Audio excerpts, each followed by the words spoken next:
Hello दोस्तों। अगर आप एक कॉलेज स्टूडेंट हैं, फ्रेशर हैं या एक अच्छी जॉब की तलाश में हैं, तो ये वीडियो आपके करियर के लिए गेम चेंजर साबित होने वाला है। आज हम टीसीएस एनक्यूटी के बारे में शुरू से लेकर अंत तक पूरी डिटेल में बात करेंगे। ये एक ऐसा एग्जाम है जो आपको इंडिया की सबसे बड़ी आईटी कंपनियों में एंट्री दिला सकता है। तो चलिए बिना किसी देरी के शुरू करते हैं। तो सबसे पहले समझते हैं कि टीसीएस एनक्यूटी है क्या। टीसीएस यानी टाटा कंसल्टेंसी सर्विसेज, जो इंडिया की सबसे बड़ी आईटी कंपनी है। एनक्यूटी का मतलब है नेशनल क्वालिफायर टेस्ट। ये एक ऐसा कॉमन एंट्रेंस टेस्ट है जिसे पास करके आप न सिर्फ टीसीएस में बल्कि 4000 से भी ज्यादा पार्टनर कंपनियों में डायरेक्ट जॉब पा सकते हैं। अब सवाल आता है कि ये वीडियो खास तौर पर किसके लिए है। अगर आप कॉलेज के फाइनल ईयर में हैं, एक फ्रेशर हैं जो पहली जॉब ढूंढ रहे हैं, आपकी इंग्लिश बहुत ज्यादा स्ट्रांग नहीं है लेकिन आप मेहनत करने के लिए तैयार हैं, या फिर आप किसी टॉप एमएनसी में जॉब पाना चाहते हैं, तो ये वीडियो आपके लिए ही बनाया गया है। आज के इस मास्टर क्लास में हम सब कुछ कवर करने वाले हैं, चाहे वो एलिजिबिलिटी हो, रजिस्ट्रेशन की प्रोसेस हो, सिलेबस, निंजा डिजिटल प्राइम के सैलरी पैकेजेस, सिलेक्शन प्रोसेस, 30 दिनों का प्रिपरेशन प्लान और आपके सभी जरूरी एफएक्यूज। इस वीडियो को देखने के बाद आपको कोई दूसरा वीडियो देखने की बिल्कुल भी जरूरत नहीं पड़ेगी। चलिए अब बढ़ते हैं हमारे चैप्टर 2 की तरफ, एलिजिबिलिटी क्राइटेरिया और रजिस्ट्रेशन प्रोसेस। यहां हम समझेंगे कि कौन कौन ये एग्जाम दे सकता है और पोर्टल पर बिना किसी गलती के अप्लाई कैसे करना है। सबसे पहले बात करते हैं योग्यता यानी एलिजिबिलिटी की। ध्यान से सुनिए, आपके 10th, 12th, डिप्लोमा और ग्रेजुएशन में मिनिमम 60% या 6.0 सीजीपीए होना अनिवार्य है। आपकी उम्र 18 से 28 वर्ष के बीच होनी चाहिए। आपकी पूरी पढ़ाई के दौरान मैक्सिमम 2 साल का गैप अलाउड है। और सबसे महत्वपूर्ण नियम, जिस दिन आप एग्जाम में बैठ रहे हैं उस दिन आपका एक भी एक्टिव बैकलॉग नहीं होना चाहिए। अब आते हैं step by step registration process पर। स्टेप 1, सबसे पहले टीसीएस आयोन के ऑफिशियल पोर्टल पर जाएं। स्टेप 2, अपना अकाउंट बनाएं और अपना सीटी डीटी रेफरेंस नंबर जनरेट करें। स्टेप 3, अपनी सभी पर्सनल और शैक्षणिक जानकारियों को ध्यानपूर्वक भरें और डॉक्यूमेंट्स अपलोड करें। स्टेप 4 और सबसे जरूरी स्टेप, फॉर्म भरने के बाद अप्लाई फॉर ड्राइव बटन पर क्लिक करना न भूलें। बिना इसके आपका एडमिट कार्ड जनरेट नहीं होगा। यहां आपके लिए कुछ बहुत ही महत्वपूर्ण चेतावनी है। हर साल हजारों स्टूडेंट्स का एप्लीकेशन सिर्फ नाम या स्पेलिंग की गलती के कारण रिजेक्ट हो जाता है। अपने 10th की मार्कशीट के हिसाब से ही नाम दर्ज करें। अगर आपकी कोई बैकलॉग थी जो क्लियर हो चुकी है तो उसकी सही डिटेल्स भरें। कभी भी 2 अलग अलग ईमेल से डुप्लीकेट प्रोफाइल्स न बनाएं, वरना टीसीएस आपको हमेशा के लिए ब्लैकलिस्ट कर सकता है।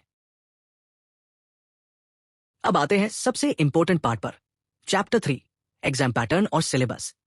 आइए देखते हैं कि एग्जाम में क्या क्या पूछा जाता है और निंजा वर्सेस डिजिटल रोल्स का पैटर्न कैसा होता है। अगर आपको युद्ध जीतना है तो सबसे पहले उसके मैदान और नियमों को समझना होगा।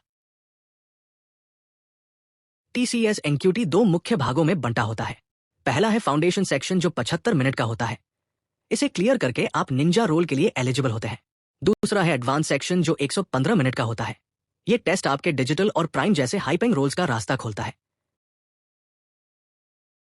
आइए फाउंडेशन सेक्शन के सिलेबस को डिटेल में देखते हैं। इसमें मुख्य रूप से 3 सब्जेक्ट्स होते हैं। 1, न्यूमेरिकल एबिलिटी।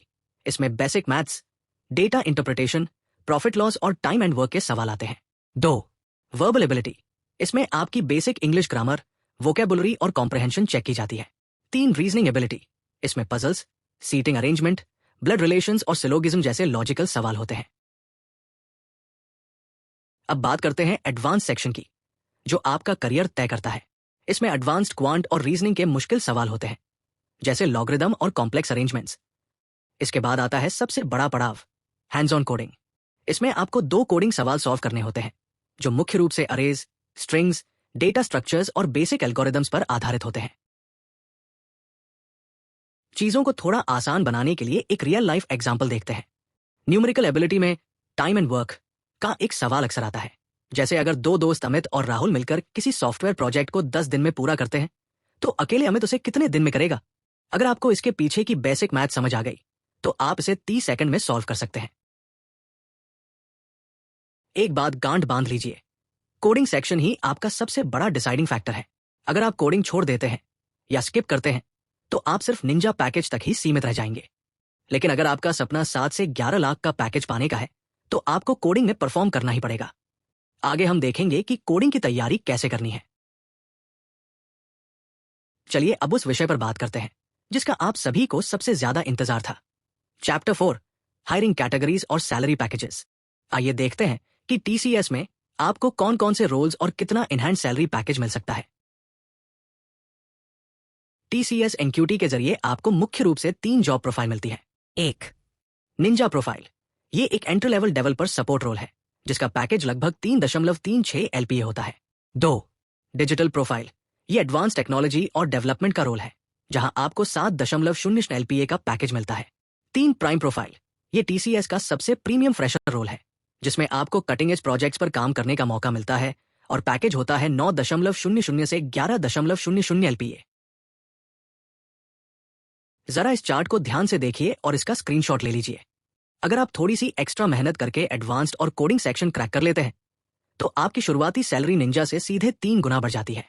यानी जहां आप 3.36 लाख से शुरुआत कर रहे थे वहीं आप सीधे 10 लाख के ब्रैकेट में पहुंच जाते हैं। इसीलिए हमेशा बड़ा टारगेट सेट कीजिए। अब मान लीजिए आपने एनक्यूटी का एग्जाम बहुत अच्छे नंबरों से पास कर लिया, तो आगे क्या? चैप्टर 5 में हम समझेंगे सिलेक्शन प्रोसेस आफ्टर एनक्यूटी, यानी एग्जाम से लेकर ज्वाइनिंग लेटर तक का पूरा सफर। एग्जाम के बाद की प्रोसेस 4 मुख्य स्टेप्स में होती है। स्टेप 1, आपको एक एनक्यूटी स्कोर कार्ड इश्यू किया जाता है जो पूरे 2 साल के लिए वैलिड रहता है। स्टेप 2, आपके स्कोर के आधार पर आपको निंजा, डिजिटल या प्राइम रोल के इंटरव्यू के लिए शॉर्टलिस्ट किया जाता है। स्टेप 3, आपका टेक्निकल इंटरव्यू होता है। स्टेप 4, अंत में एचआर इंटरव्यू होता है जिसके बाद आपको फाइनल ऑफर लेटर दिया जाता है। टेक्निकल इंटरव्यू में आपसे क्या क्या पूछा जाता है इसे ध्यान से नोट कर लें। इंटरव्यूअर आपसे कोर कोडिंग का लॉजिक लिखवाकर देख सकते हैं। इसके अलावा ऑब्जेक्ट ओरिएंटेड प्रोग्रामिंग, डीबीएमएस और एसक्यूएल क्वेरी से सवाल पक्के होते हैं। सबसे जरूरी बात, आपने अपने रेज्यूमे में जो फाइनल ईयर प्रोजेक्ट्स लिखे हैं उनके एक एक लाइन की जानकारी आपको होनी चाहिए। यहां 2 बातें हमेशा याद रखें। पहला वार्निंग रूल, कभी भी किसी दूसरे का प्रोजेक्ट अपने रेज्यूमे में कॉपी पेस्ट ना करें। इंटरव्यूअर 2 मिनट में पकड़ लेते हैं। दूसरा प्रो टिप, एचआर इंटरव्यू में आपकी बहुत बड़ी कोडिंग नॉलेज नहीं देखी जाती। वहां सिर्फ आपका आत्मविश्वास, कम्युनिकेशन स्किल्स और सीखने की इच्छा देखी जाती है। अब आते हैं सबसे प्रैक्टिकल पार्ट पर। Chapter 6, 30 day preparation strategy. अगर आपके पास सिर्फ 1 महीना बचा है तो आपको हर एक दिन का इस्तेमाल कैसे करना है, आइए उसका पूरा रोड मैप देखते हैं। अपने 30 दिनों को 4 मुख्य फेज में डिवाइड कीजिए। दिन 1 से 10, सिर्फ एप्टीट्यूड और रीजनिंग के बेसिक्स और शॉर्टकट सीखें। दिन 11 से 20, कोडिंग और डेटा स्ट्रक्चर्स, अरेज, स्ट्रिंग्स की जमकर प्रैक्टिस करें। दिन 21 से 25, असली एग्जाम जैसे माहौल में टाइमर लगाकर मॉक टेस्ट दें। दिन 26 से 30, सिर्फ रिवीजन करें और अपने कमजोर टॉपिक्स को सुधारें। अब बात करते हैं कि इस एग्जाम की तैयारी के लिए आपको कौन कौन से प्लेटफॉर्म्स और रिसोर्सेज का इस्तेमाल करना चाहिए। सबसे पहले देखते हैं एप्टीट्यूड और लॉजिक के लिए इंडिया BIX। ये क्वांटिटेटिव अर्थमेटिक और वर्बल के प्रश्नों के लिए एक बेहतरीन डेटाबेस है। प्रेप इंस्टा, यहां आपको टीसीएस एनक्यूटी के स्पेसिफिक एग्जाम पैटर्न के अनुसार सवाल मिल जाते हैं। कैंपस गेट, यहां से आप अलग अलग सेक्शंस के लिए मॉक टेस्ट लगा सकते हैं। अब आते हैं डीएसए और प्रोग्रामिंग वाले सेक्शन पर। गीक्स फॉर गीक्स, इस पर आप टीसीएस के पिछले सालों में पूछे गए अरेज और स्ट्रिंग्स के सवाल प्रैक्टिस कर सकते हैं। लीड कोड, यहां सिर्फ इजी से मीडियम लेवल के सवालों पर फोकस करें। प्लेटफॉर्म आइड्स, कोडिंग करते वक्त सीधे ऑनलाइन आइड्स पर कोड लिखने की आदत डालें ताकि आपकी कंपाइलेशन हैबिट स्ट्रांग हो सके।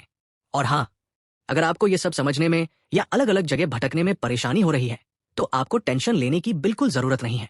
आप सीधे हमारी वेबसाइट प्रताप सॉल्यूशन पर जा सकते हैं।